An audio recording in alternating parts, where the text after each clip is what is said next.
Cinema ரகசியம் நேயர்களுக்கு வணக்கம். தமிழ் சினிமாவில் தனது நடிப்புத் திறமையின் மூலம் நடிகர் திலகம் என்று பெயரெடுத்தவர் சிவாஜி கணேசன்.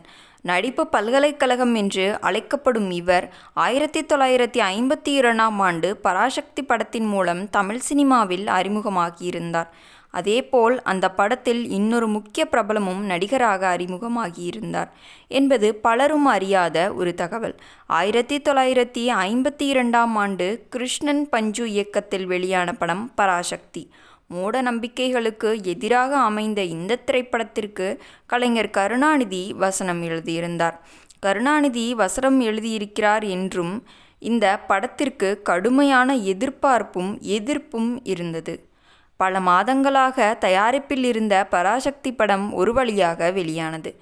அக்டோபர் 17, 1952இல் தீபாவளி தினத்தில் வெளியான பராசக்தி திரைப்படம் பெரிய வெற்றி படமாக அமைந்து வெள்ளி விழா கொண்டாடியது.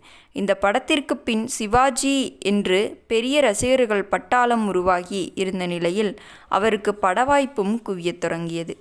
அதேபோல் இந்த படத்தின் மூலம் கவியரசர் கண்ணதாசனும் நடிகராக அறிமுகமாகியிருந்தார் என்பது பலருக்கும் அறியாத ஒரு தகவல்.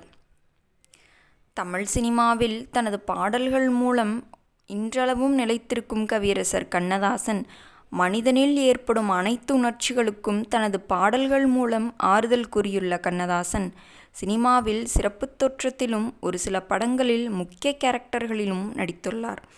அந்த வகையில் கண்ணதாசன் நடிகராக அறிமுகமான முதல் படம் சிவாஜி கணேசன். நடிகராக அறிமுகமான பராசக்தி திரைப்படம்தான்.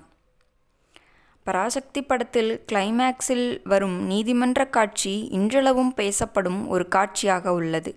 இந்த காட்சியில் நீதிபதியாக கெஸ்ட் ரோலில் நடித்தவர்தான் கண்ணதாசன். அதே சமயம் பராசக்தி படத்தில் நடித்ததற்கு பின் அடுத்த சில ஆண்டுகள் படங்களில் நடிக்காமல் இருந்த கண்ணதாசன் 1960ஆம் ஆண்டு தானே எழுதி தயாரித்து இயக்கிய கவலையில்லாத மனிதன் என்ற படத்தில் நடித்திருந்தார். இந்த படத்தில் சந்திரபாபு நாயகனாக நடித்திருந்தார். அடுத்து 1963ஆம் ஆண்டு வெளியான இரத்த திலகம் படத்தில் ஒரு காட்சியில் தோன்றி பாடல் பாடியிருப்பார். ஒரு கோப்பையிலே என் குடியிருப்பு என்ற அந்த பாடல் இன்றும் அனைவரும் பேசக்கூடிய ஒரு பாடலாக உள்ளது. 1964ஆம் ஆண்டு வெளியான கருப்பு பணம் திரைப்படத்தில் வில்லனாகவும் நடித்திருப்பார் கண்ணதாசன்.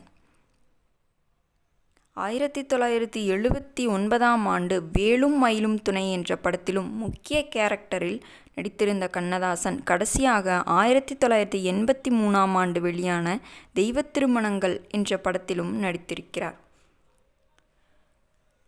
நேயர்களே, கண்ணதாசன் நடித்த படங்களில் உங்களுக்கு பிடித்த படம் எது என்பதை மறக்காமல் கமெண்டில் கமெண்ட் செய்யுங்கள். இந்த வீடியோ உங்களுக்கு பிடித்திருந்தால் மறக்காமல் வீடியோவிற்கு ஒரு லைக் கொடுத்துவிட்டு நமது சினிமா ரகசியம் சேனலையும் சப்ஸ்கிரைப் செய்து கொள்ளுங்கள். உங்கள் ஆதரவு தான் எங்களின் பெரிய பலம்.